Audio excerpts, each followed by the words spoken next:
Online classes from पारस कभी ऐसा feel नहीं हुआ कि आप ऑनलाइन ले रहे हैं, क्योंकि मैनेजमेंट हो या फिर टीचर्स हो, they all were so supportive कि आपको कभी फील ही नहीं हुआ कि आप ऑफलाइन नहीं बैठे।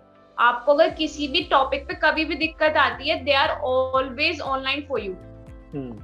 मैनेजमेंट का तो पारस का अगर मैं बताऊं तो हमेशा से ऐसा ही रहा है कि जैसे हम स्कूल में पढ़ रहे हो और हमें सिर्फ पढ़ने की टेंशन है, बाकी सब मैनेजमेंट स्कूल का अपने आप देख लेगा। नोट्स की हम बात करें तो हर जो भी हमें सब्जेक्ट टीचर पढ़ा रहा है उसने अपनी अलग बुक बनाई हुई है। तो अगर हम अकाउंट्स की बात करें या एज ए प्रैक्टिकल सब्जेक्ट जो है हमारे कोस्ट और एडवांस अकाउंटिंग, तो उनमें आपको वो क्वेश्चंस मिल जाएंगे जो आपको शायद कहीं ना मिले। तो कभी ऐसा नहीं होता कि सिर्फ आपको सर एग्जाम के बारे में बता रहे हैं। सर अगर आपको एग्जाम के लिए करा रहे हैं, साथ में उन क्वेश्चंस के लिए भी करा रहे हैं जो एग्जाम में बहुत कम बार आए हुए हैं, ताकि अगर आपका कभी बैड लक खराब निकल जाता है और वो क्वेश्चन आ जाता है तो आपको कभी दिक्कत ना हो। तो अकाउंट्स और जितने भी हमारे प्रैक्टिकल सब्जेक्ट्स हैं, सबका क्वेश्चन बैंक जो है वो बहुत ही अच्छी तरह से प्रिपेयर्ड है। फर्दर उसमें जब सर क्वेश्चंस हमें देते हैं करने के लिए, तो वो अलग से मतलब उनके भी पार्ट्स कर देते हैं कि these are simple, these are hard, these are very hard. So जब आप एग्जाम देने जाओ तो आप एक बार जो हार्ड कैटेगरी वाले हैं उनको एक बार देख लें और सिंपल वालों को जस्ट एक बार चेकआउट करते हुए निकल जाएं। जो पारस की फैकल्टीज हैं उनके पास इतना प्रैक्टिकल एक्सपोजर है कि वो हमें बुक से कहीं ज्यादा पढ़ा सकते हैं। जैसे कि अगर हम बात करें गौरव सर और निखिल सर की, they have their own firms. तो जब भी सर हमें ऑडिट पढ़ाते थे तो ऑडिट में उनके जो एग्जाम्पल्स होते थे या उनके जो भी इलस्ट्रेशंस होती थी वो उनकी खुद के रियल लाइफ से इंस्पायर होके होती थी। सो हमेशा हमें ज्यादा ही मिला है, कभी कम तो मिला ही नहीं। और बाकी पारस में एक ज्यादा बात ये भी है कि वहाँ फैकल्टी परमानेंट होती है। ऐसा नहीं होता कि आज फैकल्टी दूसरी है और नेक्स्ट अटेम्प्ट में आज फैकल्टी दूसरी से पढ़ रहे हैं। मैंने ऐसा सुना है कि पारस कोई पत्थर है जो लोहे को भी सोना बना देता है। So that's what Paras is doing.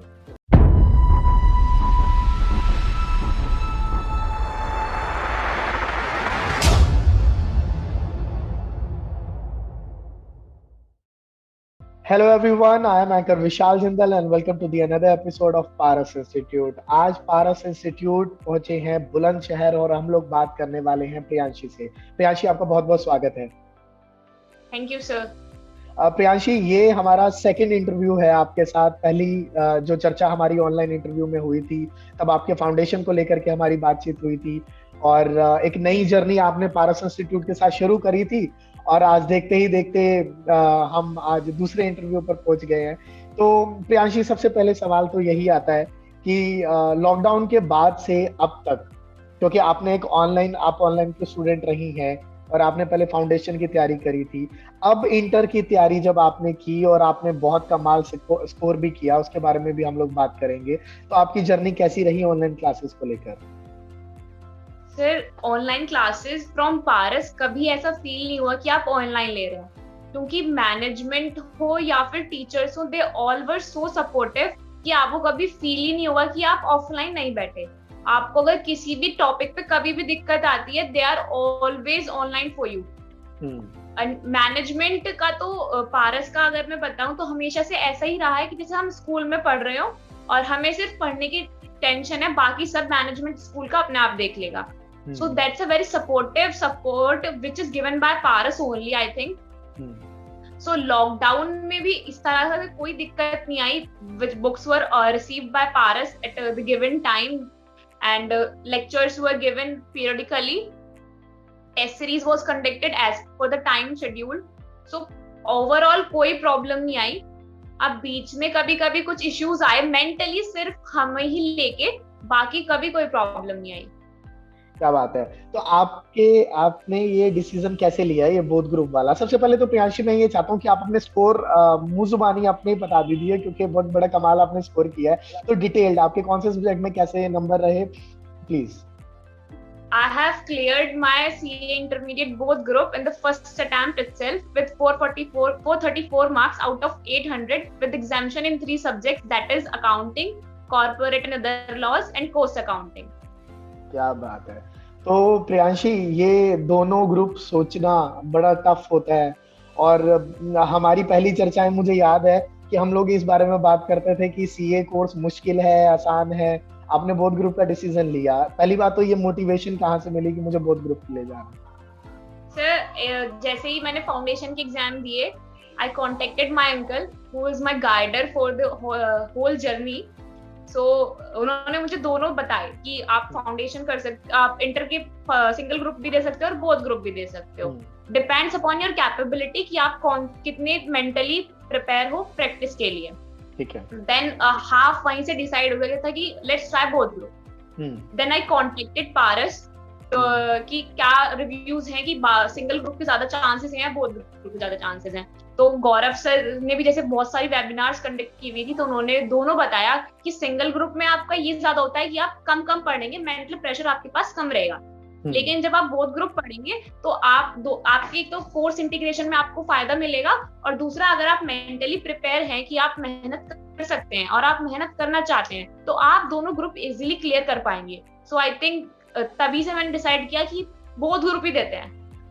Okay, तो आपने ये स्वीकारा कि मुझे मेहनत करनी है, और आपके अंकल ने और पारस इंस्टीट्यूट से गौरव सर ने आपको गाइड किया कि हमें इस बोथ ग्रुप के लिए जाना है। जर्नी कितनी मुश्किल रही बाहर से ये देखना? मतलब हमारे लिए जस्ट एक, कई लोगों के लिए स्टेटमेंट होती है कि बोथ ग्रुप है ना, कहने में 1 मिनट लगता है, और जर्नी बड़ी चैलेंजिंग रहती है। तो इस समय क्या क्या आपको देखना पड़ा, कितना स्ट्रेस आया, उसके बारे में बताइए। जनरली सर बहुत सारा, मतलब पहले तो कि मैं सिर्फ जो अपना ग्रुप था हमारा दोस्त का, उसमें I was the only student who was pursuing both groups. Okay. So other students who are single group, so they were practicing like I was practicing for 8 subjects and they were practicing for 4 subjects. So whenever I talked them, they were like हमारा accounts इतना cover हो चुका है और हमारे इतने रहे। Since I was a both group student, हम थोड़ा सा लैग कर रहे थे पीछे, क्योंकि हमारे 8 सब्जेक्ट्स लेके चल रहे हैं, उन्हें 4 सब्जेक्ट्स लेके चल रहे हैं। तो थोड़ा मेंटल स्ट्रेस वहां पे पड़ा कि शायद हम पीछे ना रह जाएं। फिर तो इस वजह से 4 सब्जेक्ट्स और 8 सब्जेक्ट्स वहां पे हमारा थोड़ा डिफर करा। बाकी फिर जब थोड़ा हम जर्नी आगे बढ़ा, तो उसके बाद हमें भी लगने लगा कि शायद हम एक ग्रुप भी ना क्लियर कर पाए बीच में जर्नी में आके। बट मोटिवेशन हमें लगातार मिलता रहा पारस से भी और उसके एक्स स्टूडेंट से भी। मतलब सर ने मुझे कुछ नंबर दिए थे जो हमारे सीनियर थे कि हम उनसे बात कर सकते हैं कि अगर हमें कुछ भी गाइडेंस चाहिए। तो मैंने उन्हें भी कांटेक्ट किया, तो उन्होंने भी बताया कि आप बोथ ग्रुप कर सकते हो अगर आप करना चाहो तो। बस आपको ये है कि मेंटली प्रिपेयर रहना पड़ेगा और मेहनत थोड़ी सिंगल ग्रुप वालों से ज्यादा करनी पड़ेगी, बट एट लास्ट आपको बेनिफिट भी ज्यादा मिलेगा। तो बीच में जब भी अगर कोई डाउट आता है या फिर कोई भी स्ट्रेस बढ़ता है, तो आप पारस पे कांटेक्ट कर सकते हैं, तो वहां आपको तुरंत ही मोटिवेशन मिल जाती है। सर भी बीच में लेक्चर्स में बोलते थे कि अगर आपने अब तक ग्रुप 2 आप साथ लेके चल रहे हो ग्रुप 1 के, तो अभी आप छोड़ नहीं सकते, क्योंकि अगर आपने बीच में इतनी मेहनत कर ली है तो थोड़ी सी और बाकी है, कर लेंगे, दोनों ग्रुप क्लियर हो जाएंगे।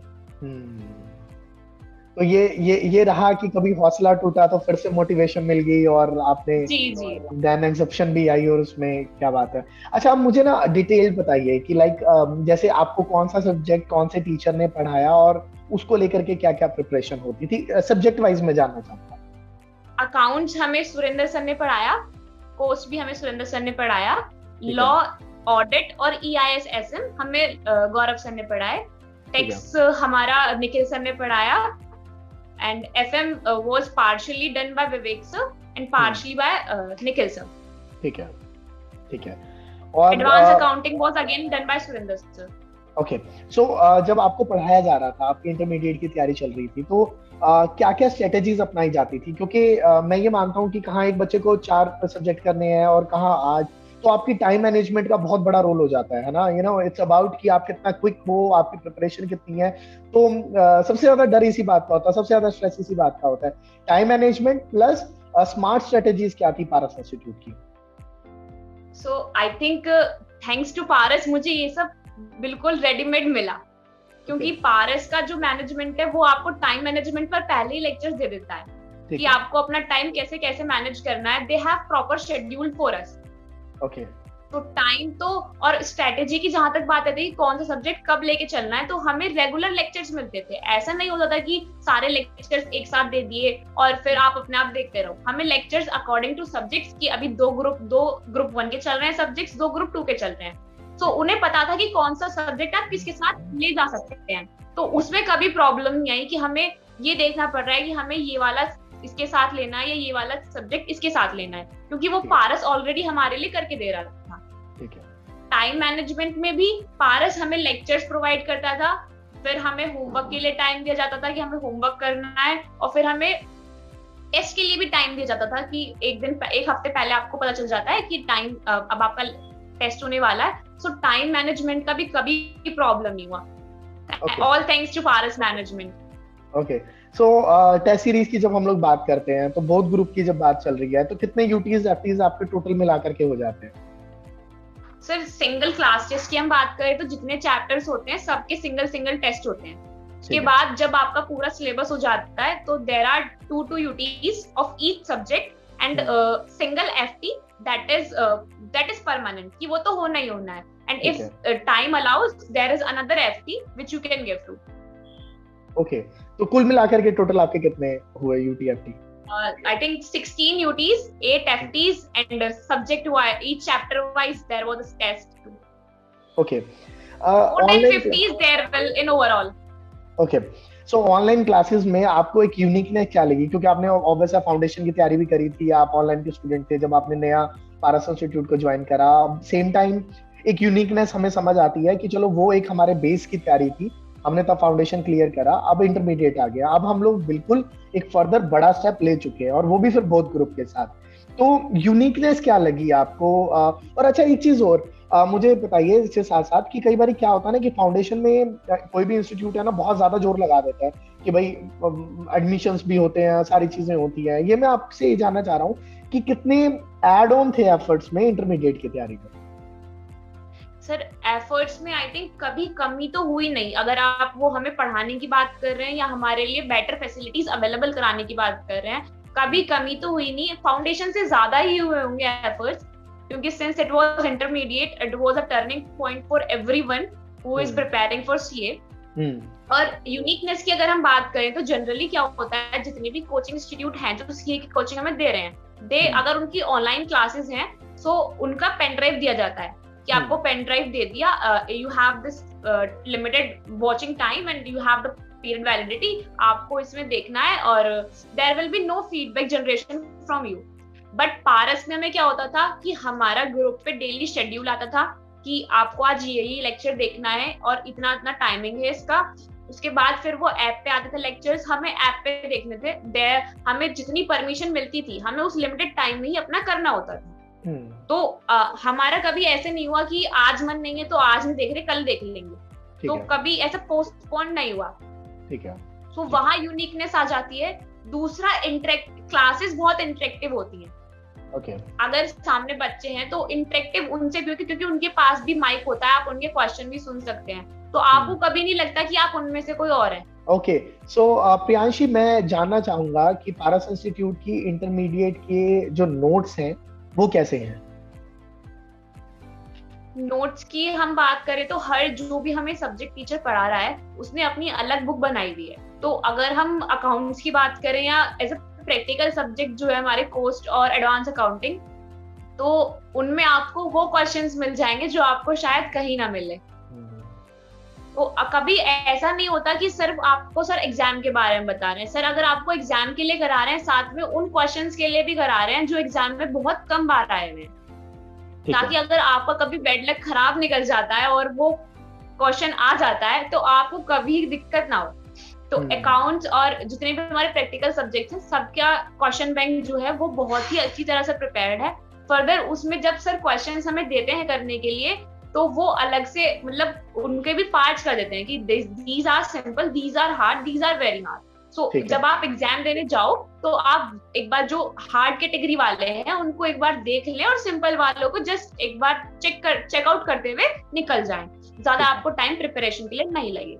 बाकी जो अगर हम थ्योरी वाले सब्जेक्ट्स की बात करते हैं, थ्योरी वाले सब्जेक्ट्स में हमारे पास नोट्स भी होते हैं और क्वेश्चन बैंक भी होता है। Question bank I don't think कि कोई क्वेश्चन ऐसा रह जाता है जो उसमें कवर नहीं होता है, इंक्लूडिंग एसएम, आरटीपी, एमपीटी और जो भी अगर लास्ट ईयर के क्वेश्चंस आए हुए होते हैं सर सब उसमें इंक्लूड करते हैं। और अगर सर को कोई ऐसा क्वेश्चन लगता है कि जो उसमें एड ऑन होना चाहिए वो सब उसमें एड ऑन होते हैं। ठीक है। फर्दर मोर अगर हम बात करते हैं आईसीआई का जो एसएम आता है, उसमें उसमें कुछ भी कैटेगराइज नहीं होता, दे ठीक आर है। Just making you aware about the raw facts. So जो हमारे पारस के नोट्स होते हैं उसमें हमें सब हेडिंग, सब हेडिंग और सब छोटे छोटे पॉइंट्स भी, जो स्पेशल पॉइंट्स है उनका अलग कॉलम बना हुआ होता है। तो कभी भी नोट्स की एडिशनल प्रिपरेशन की जरूरत ही नहीं पड़ी कि हमें बुक्स में से नोट्स बनाने पड़ रहे हैं। जो सर ने हमें एक्सप्लेन किया, हमने उसे नोट डाउन किया और बुक से पढ़ा, that's sufficient for us. Okay. ये मुझे बहुत सारे स्टूडेंट्स कहते हैं कि हमें कभी ना मतलब एडिशनल नोट्स की तरफ जाने की जरूरत ही नहीं पड़ी, और हमने आईसीआई के कभी नोट्स खोल के भी नहीं देखे। पारस इंस्टीट्यूट के नोट्स अपने आप में सफिशिएंट होते हैं, और टेस्ट सीरीज बड़ी कॉन्फिडेंस बूस्टिंग होती है। प्रियांशु, मुझे एक चीज और बताइए कि जैसे पारस इंस्टीट्यूट की जो फैकल्टी है वो लगभग, जो मेन फैकल्टी है उन्हें तो 25 साल से ज्यादा हो गए हैं पढ़ाते हुए, और बाकी जो फैकल्टीज हैं थ्योरेटिकल एंड प्रैक्टिकल सब्जेक्ट्स की, उनको भी 15 साल प्लस हो गए हैं। तो ऐसे में तुम्हें क्या लगता है कि इंस्टीट्यूट के लिए और उनके स्टूडेंट्स के लिए कितना इंपॉर्टेंट हो जाता है कि फैकल्टी बहुत पुरानी होनी चाहिए? तो सर फैकल्टीज पुराने होने के साथ साथ ये भी बहुत जरूरी है कि फैकल्टी बच्चों को पढ़ा पाए और वो कनेक्ट कर पाए बच्चों से।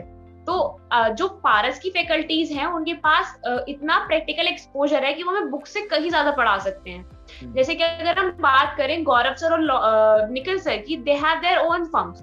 तो जब भी सर हमें ऑडिट पढ़ाते थे तो ऑडिट में उनके जो एग्जाम्पल्स होते थे या उनके जो भी इलस्ट्रेशंस होती थी वो उनकी खुद के रियल लाइफ से इंस्पायर होके होती थी। सो हमेशा हमें ज्यादा ही मिला है, कभी कम तो मिला ही नहीं। और बाकी पारस में एक ज्यादा बात ये भी है कि वहाँ फैकल्टी परमानेंट होती है। ऐसा नहीं होता कि आज फैकल्टी दूसरी है और नेक्स्ट अटेम्प्ट में आज फैकल्टी दूसरी से पढ़ रहे हैं। They are always the same. तो वहां जब एक परमानेंट मिल जाता है फैकल्टी तो वहां ज्यादा बच्चों के लिए बेनिफिट होता है। एक ट्रस्ट इश्यूज हो जाता है बच्चों में भी कि मान के चलो अगर फैकल्टी नहीं है तो बच्चों को यही लगता है शायद वो पहले वाली फैकल्टी अच्छी थी, या हमारे बैच में ये प्रॉब्लम रही। क्योंकि जैसे कि आपने बताया कि ना आपने अपने सीनियर से भी इंटरेक्ट किया, आप अपने सीनियर्स का भी जो नंबर है, आपके एक्स स्टूडेंट्स का भी जो नंबर है सर ने शेयर करा। तो जब उनसे बात होती है पारस इंस्टीट्यूट के बारे में तो उनके किस तरीके के रिव्यूज रहते हैं? तो सर मैंने उन्हें कांटेक्ट किया, सीनियर्स जिनके भी हमें नंबर्स मिले थे, तो मैंने उनसे पूछा था कि एज अ ब्रदर और sister what they suggest to me, should I go with the Paras और should I try something new. तो उन्होंने मुझसे बोला कि अगर आप पारस ज्वाइन करते हो so you should be clear कि आपको मेहनत करनी पड़ेगी but you will have your results. Then I asked him about individually कि individually हर सब्जेक्ट सेम है या फिर किसी सब्जेक्ट में मुझे किसी और टीचर से करना चाहिए। तो उन्होंने मुझे बताया कि कौन कौन सा टीचर कौन कौन सा सब्जेक्ट पढ़ा रहे हैं। उन्होंने बोला यू शुड, आपको ना हर सब्जेक्ट की तरफ से बिल्कुल रिलीफ हो जाना चाहिए, there will be no issues at all. थोड़ा सा मेहनत ज्यादा लगेगा लेकिन आपको आपके जितनी मेहनत है उतना रिजल्ट आपको दिखेगा। Okay, so I was completely satisfied. Okay, तो फाइनली आपके रिजल्ट्स भी आए उसी तरीके से और आपने अचीव भी किया। सो कितना ट्रस्ट अब आपको है पारस इंस्टीट्यूट पे आपकी आगे की तैयारी को लेकर के? सर जैसे कि पारस अभी सिर्फ इंटर की तक की ट्रेनिंग करा रहा है, इंटरमीडिएट तक की। सो अगर आप ट्रस्ट की बात करेंगे तो मैं सिर्फ इतना बोलना चाहूंगी कि अगर पारस फाइनल की ट्रेनिंग कराता है मेरे टाइम तक, I will be definitely there, who will be sitting there to take their classes. क्या बात है। So I think there should be no question regarding trust. Even if someone asked me ना कि आपको कहाँ से कोचिंग करनी चाहिए या आप हमें क्या सजेस्ट करेंगे, I said कि I have tried Paras and I think you should also try. आपको बिल्कुल परेशानी नहीं होने की है। बिल्कुल बिल्कुल बिल्कुल। और प्रियांशु मुझे एक चीज और बताओ, जब भी बच्चे को एक सिलेक्शन करना होता है किसी भी इंस्टीट्यूट का तो उसे क्या पॉइंट्स को हमेशा कंसीडर करना चाहिए बेस्ट सिलेक्शन के लिए?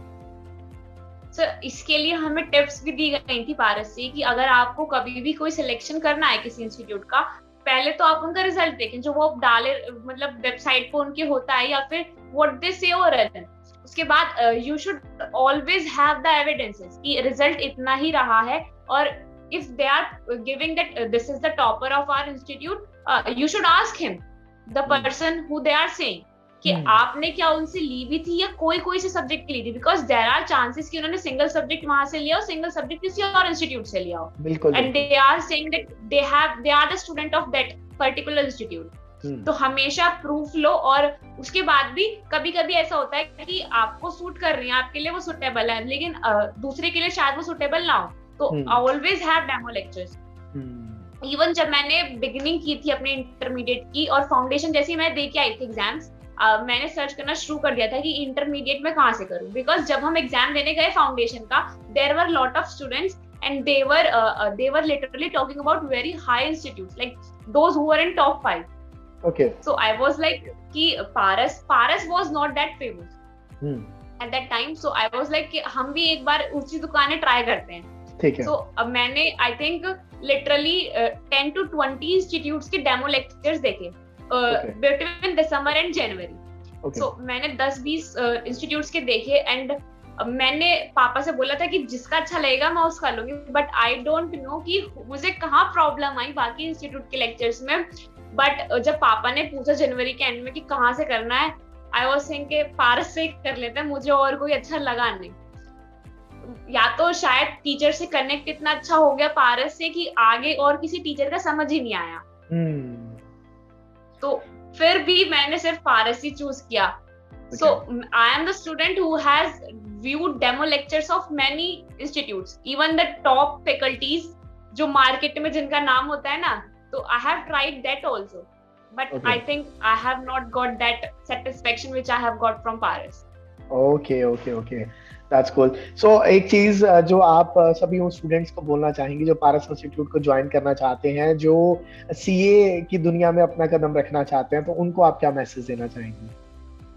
अगर आप सीए की बात करते हैं तो आई थिंक कि वो यही रहेगा कि believe your teachers and be mentally prepared. लेकिन अगर आप बोलते हैं कि मैं पारस के बारे में क्या बोलना चाहूंगी, तो आई थिंक मैंने ऐसा सुना है कि पारस कोई पत्थर है जो लोहे को भी सोना बना देता है। So that's what Paras is doing. बिल्कुल। तो बिल्कुल जैसे ही हमारे पास बच्चे आते हैं, मैं ये तो नहीं कहूंगा कि बिल्कुल लोहे रूप में आते हैं, ठीक है, पर हाँ मतलब जिसने पारस इंस्टीट्यूट को छू दिया, जो उनकी शरण में आ गया, वो डेफिनेटली वो एक चमकदार रूप अपना लेकर के यहाँ से निकलता है और पूरी दुनिया में फेमस हो जाता है। So thank you so much Priyanshi for joining us in this interview, and thank you so much for sharing your insights. Thank you so much. Thank you sir. Thank you.